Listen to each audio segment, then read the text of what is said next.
इस वीडियो में हम बताने वाले हैं क्लास 10 का विज्ञान का क्वेश्चन नंबर 19 वृक्काणु नेफ्रॉन की संरचना तथा क्रियाविधि का वर्णन कीजिए। उत्तर वृक्काणु की संरचना।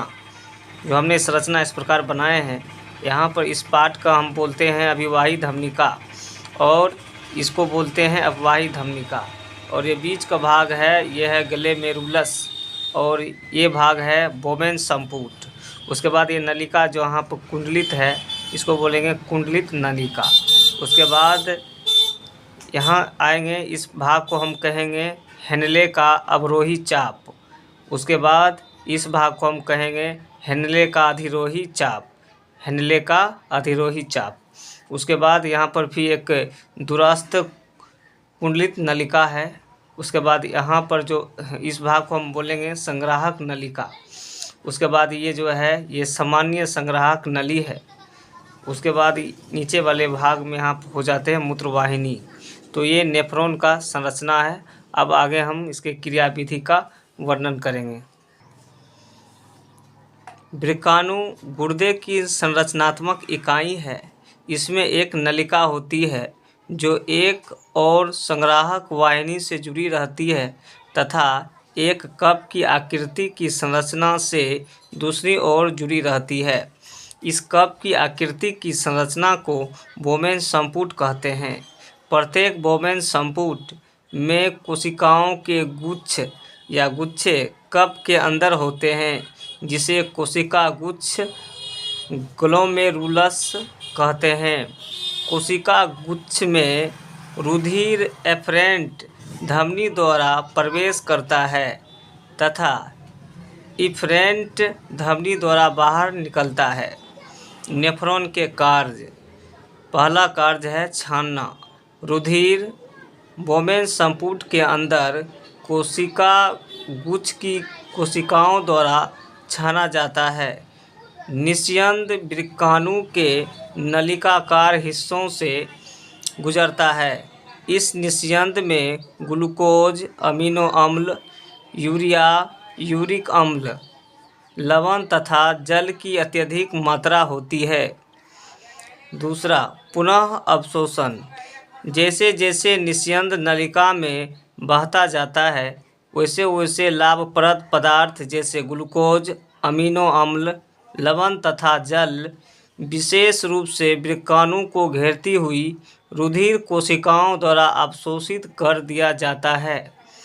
पानी की कितनी मात्रा का पुनः अवशोषण हो, यह इस बात पर निर्भर करता है कि शरीर को कितने पानी की आवश्यकता है तथा उस उत्सर्जक पदार्थ की मात्रा क्या है जिसका उत्सर्जन होना है। तीसरा है मूत्र। पुनः अवशोषण के पश्चात जो निस्यंद बचता है उसे मूत्र कहते हैं। मूत्र में घुले हुए नाइट्रोजन युक्त उत्सर्जक जैसे यूरिया, यूरिक अम्ल, अतिरिक्त लवण तथा पानी होता है।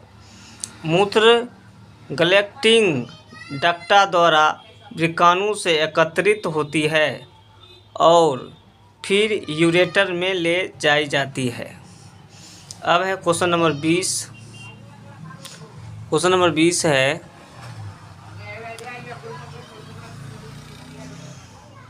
उत्सर्जी उत्पाद से छुटकारा पाने के लिए पादप किन विधियों का उपयोग करते हैं? उत्तर, उत्सर्जक पदार्थों से मुक्ति पाने के लिए पादप निम्नलिखित तरीकों का प्रयोग करते हैं। पहला, अनेक उत्सर्जक उत्पाद कोशिकाओं के धमनियों में भंडारित रहते हैं। पादप कोशिकाओं में तुलनात्मक रूप से बड़ी धमनियां होती है।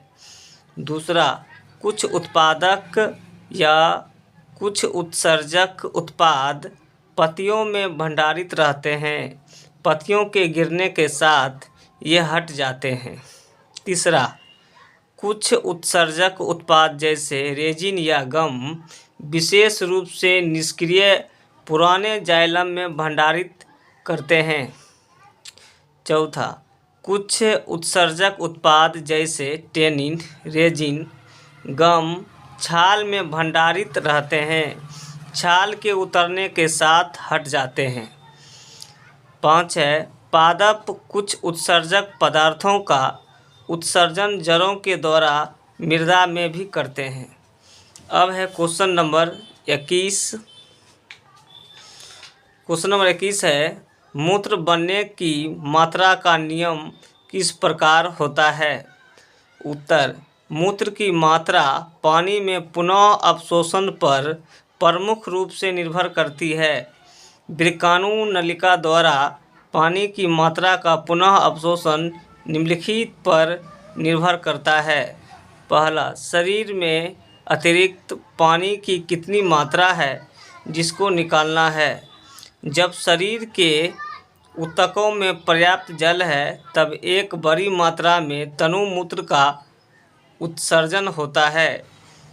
जब शरीर के ऊतकों में जल की मात्रा कम है तब सांद्र मूत्र की थोड़ी सी मात्रा उत्सर्जित होती है।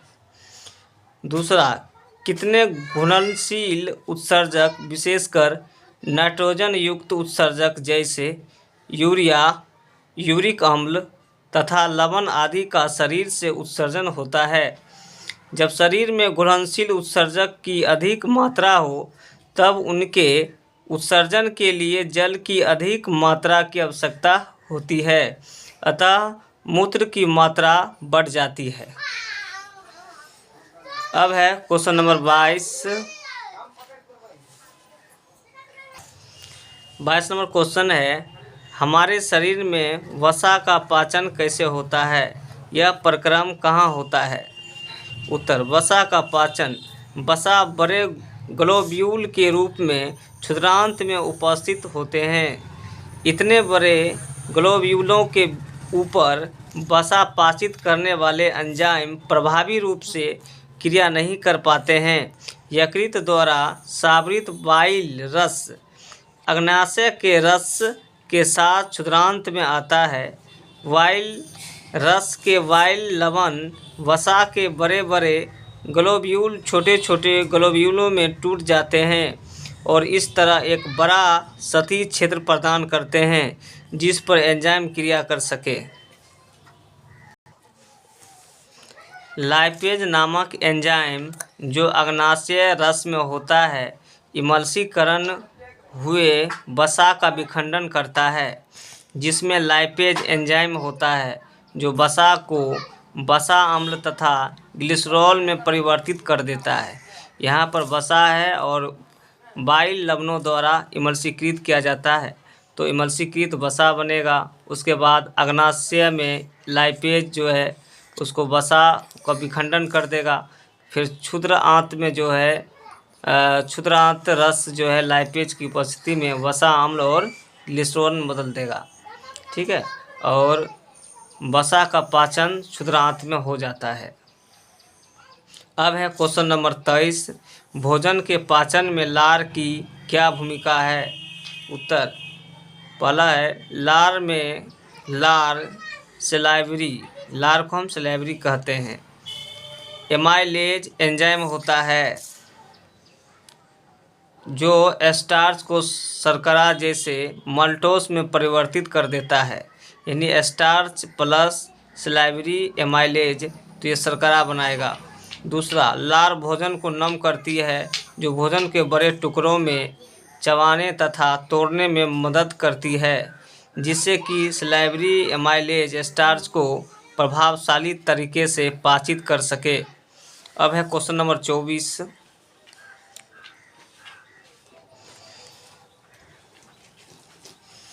क्वेश्चन नंबर 24 है, स्वपोषी पोषण के लिए आवश्यक परिस्थितियां कौन सी है और उसके उपोत्पाद क्या है?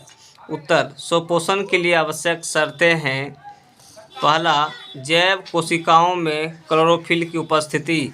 दूसरा, पादप की कोशिकाओं या हरे हिस्सों में पानी की आपूर्ति का प्रबंध या तो जड़ों के द्वारा या आसपास के वातावरण द्वारा। तीसरा, पर्याप्त सूर्य प्रकाश उपलब्ध हो क्योंकि प्रकाश संश्लेषण के लिए प्रकाश ऊर्जा आवश्यक है। चौथा, पर्याप्त CO2 जो प्रकाश संश्लेषण के दौरान शर्करा के निर्माण के लिए महत्वपूर्ण अवयव है। स्वपोषी पोषण के सह-उत्पाद हैं स्टार्च यानी शर्करा, जल तथा O2 यानी ऑक्सीजन। अब है क्वेश्चन नंबर 25। क्वेश्चन नंबर 25 है वायवीय तथा अवायवीय शोषण में क्या अंतर है? कुछ जीवों के नाम लिखिए जिनमें अवायवीय शोषण होता है। उत्तर वायवीय शोषण, अवायवीय शोषण। वायवीय में पहला है वायवीय शोषण ऑक्सीजन की उपस्थिति में होता है। अवायवीय में यह ऑक्सीजन की अनुपस्थिति में होता है। दूसरा ग्लूकोज का पूर्ण ऑक्सीकरण होता है। इसमें ग्लूकोज का अपूर्ण विखंडन होता है। तीसरा अंतिम उत्पाद हैं CO2, जल तथा ऊर्जा, और इसमें अंतिम उत्पाद है इथाइल अल्कोहल या लैक्टिक अम्ल, CO2 तथा थोड़ी सी ऊर्जा। 4 है बड़ी मात्रा में ऊर्जा उत्सर्जन होती है।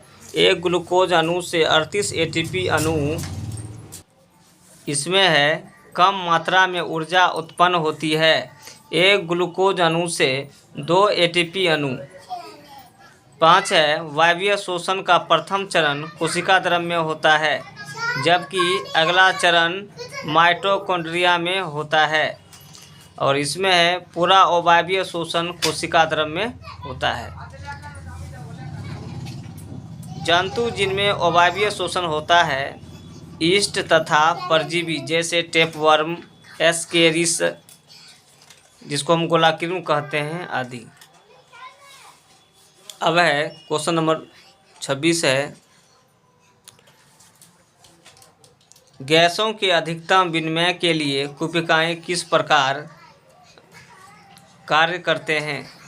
तो उत्तर है कुपिका की भित्ति पतली होती है तथा रुधिर वाहिकाओं के जाल से ढकी हुई है, जिससे गैसों का आदान प्रदान रुधिर तथा कुपिका के अंदर भरी हवा के बीच अधिकाधिक हो सके। दूसरा कुपिका की गुब्बारों के समान संरचना है, जो गैसों के आदान प्रदान के लिए सतही क्षेत्र बढ़ा देती है।